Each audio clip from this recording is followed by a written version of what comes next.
Shavua Tov, everyone. I hope you're well. Tonight is the night before Yom Kippur, and I'd like to share with you a message that I think you will find meaningful as you go into the holiday of Yom Kippur. During this time of Rosh Hashanah and Yom Kippur, we are in a time of introspection, a time of growth, a time of reflection, of looking back at the past year and thinking about where we stand as a person, as a parent, as a child, as a spouse, and ultimately in our relationship with Hashem, our true purpose in life. What was last year about? Who are we? And where are we going in this coming year and the years to come? One of the most beautiful things about Yom Kippur is that Hashem gives us this ultimate second chance. We know Yom Kippur is the holiday of second chances because that's the day that Moshe came down with the second luchot, the second tablets, after he had broken the first ones. And on this day of atonement, Hashem says to us, God says, if you just are inspired to be a better person in the coming year and regret the mistakes of the past, I will judge you for how you feel at that moment. And at that day, in this day, when we're separated from the physical world, we're not eating, we're not drinking, we're almost acting like an angel. And at this moment, in the middle of our prayers, if we are inspired to be a better person, God says to us, that's how I'll judge you. But ultimately, we don't just want to be judged favorably. We want to live that life that we aspire to be. And the question is, how do we do that? How do we take those goals, those dreams, those visions that we have for ourselves and turn them into reality? Very often we have New Year's resolutions, we have goals, we have dreams, but it's very hard to implement them. We are creatures of habit, and we very often go back to what we were used to. And I'd like to suggest two ideas of how we can take these dreams, these goals, these visions that we have for ourselves and actually make them a reality. The first one is, sometimes in life what we need to do is have very realistic, small, practical goals and just shoot for those goals with a vision of where we're trying to get to. I saw a very interesting example of this. There's a legendary sports player and coach, Pat Riley, who is the coach of the Los Angeles Lakers. And they were considered the best team, maybe one of the best teams ever. And Pat Riley in 1986, his team, the Los Angeles Lakers, came so close to winning the NBA Finals, and they lost to the Celtics. And the Lakers were considered to actually be the better team, but they lost. Pat Riley looks at his team in 1987 and is trying to figure out, how can I inspire them? And he came up with the following approach, and he told the team, he said, each of you 12 people, I want you to take your game and divide it into 5 parts, the 5 main things that you do in your basketball game. For one of them, it might be the shooting, it might be the defense, whatever, each one, what their game was. And he said, all I want you to do for this coming season is become 1% better at that part of your game. Become a 1% better foul shooter. Become a 1% better in each part of your game. 1%? Oh, we could do 1%. And by each one of them just striving to be 1% better, the team went on to do amazing that year. And I think the message is something we could all incorporate inside of ourselves. Whether it's in business, where we know some of the best businesses are businesses that constantly strive to be a little bit better. But even more importantly, in our relationships. When we're in a relationship and our spouse or significant other tries to shows us just a little bit more effort, it feels amazing to us and it propels our relationships forward. And most importantly, with our relationship with Hashem, God tells us, if you show me even just a tiny bit of effort, make an effort the size of a needlehead, I will open up like a big elephant or a great ballroom. All you have to do is just make a little bit of effort towards your goal. But I'd like to share with you another idea, and something that's a little bit personal to me, and something that I've come to myself in the last few months. One of my challenges was my relationship with technology, and specifically with my smartphone. In my job at Emet, I have the opportunity to be in touch with so many people between the Emet team, the Emet staff, and students and community members. And all of that can happen through my smartphone.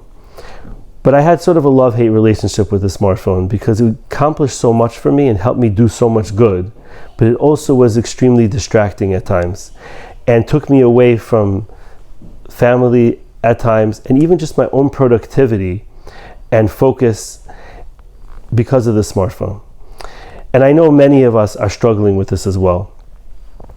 I had the opportunity early in the summer to go on a trip with our family, with my family, to the West Coast. And we spent about 9 days in Yellowstone National Park, one of the most beautiful places in the world. And I highly recommend everyone try to go there. And after about 9 days over there, we were at a mountain range called the Grand Teton Mountains. Unbelievably beautiful place. And I accidentally, my phone slipped down from my car and I drove my car over the phone. And I looked down at my phone when I realized what happened, and it was shattered. My iPhone 8 Plus was totally shattered. And I said, Hashem, are you giving me a message? And I took it as a message that maybe I should try to see if I can live without the smartphone. In the last 3 months, I've been living without a smartphone. I have an iPad, which has iMessage, but I don't have WhatsApp, and I rarely see news articles the way I used to be seeing them. And I'm much, much less connected to technology than I was before. An interesting thing that I've found is that this change that I made has caused so many other changes to happen as well.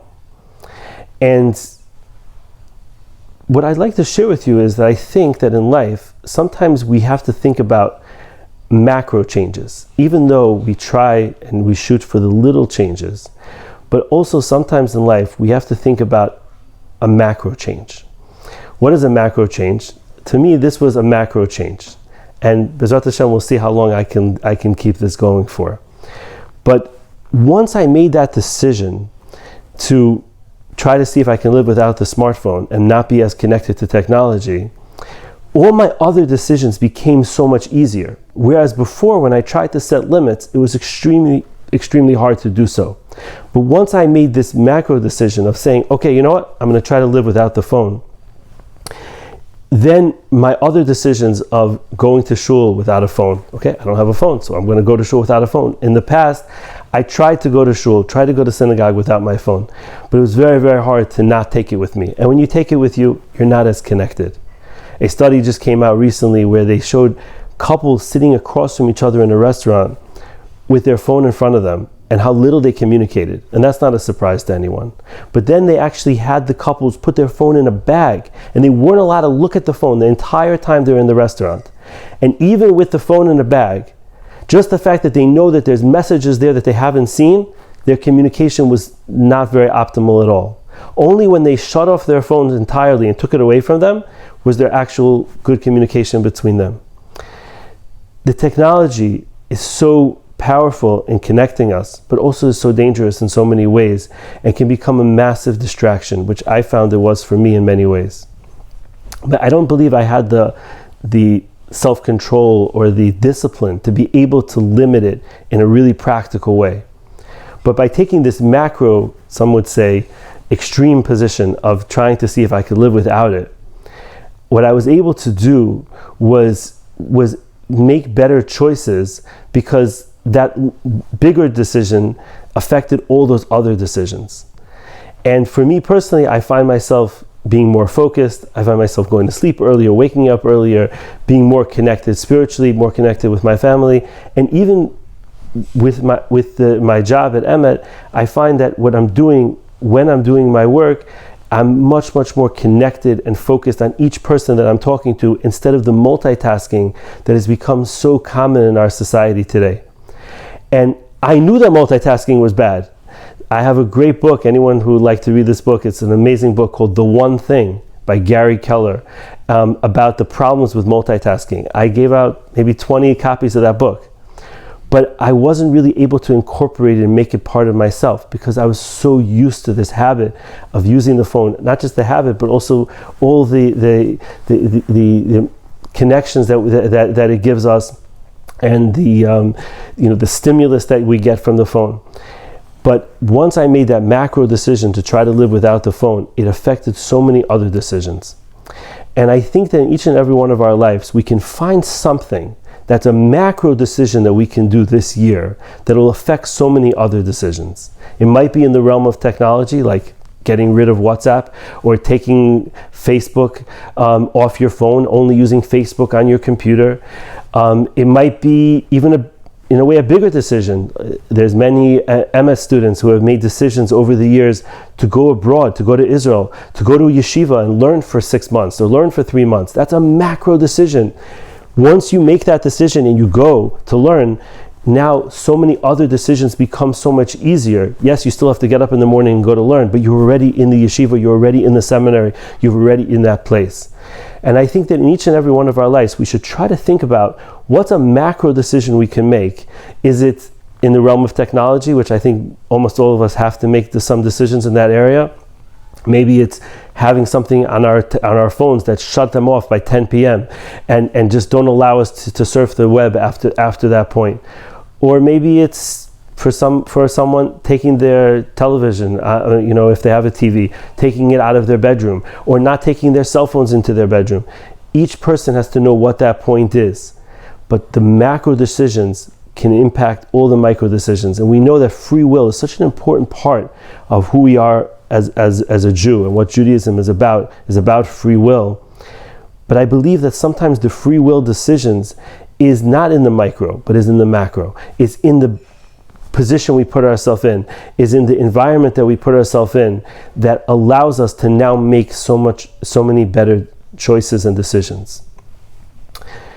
And I'll give another example. Let's say you have someone who really wants to start keeping Shabbat. Maybe they didn't grow up with Shabbat, and they've learned about Shabbat and they want to start keeping Shabbat.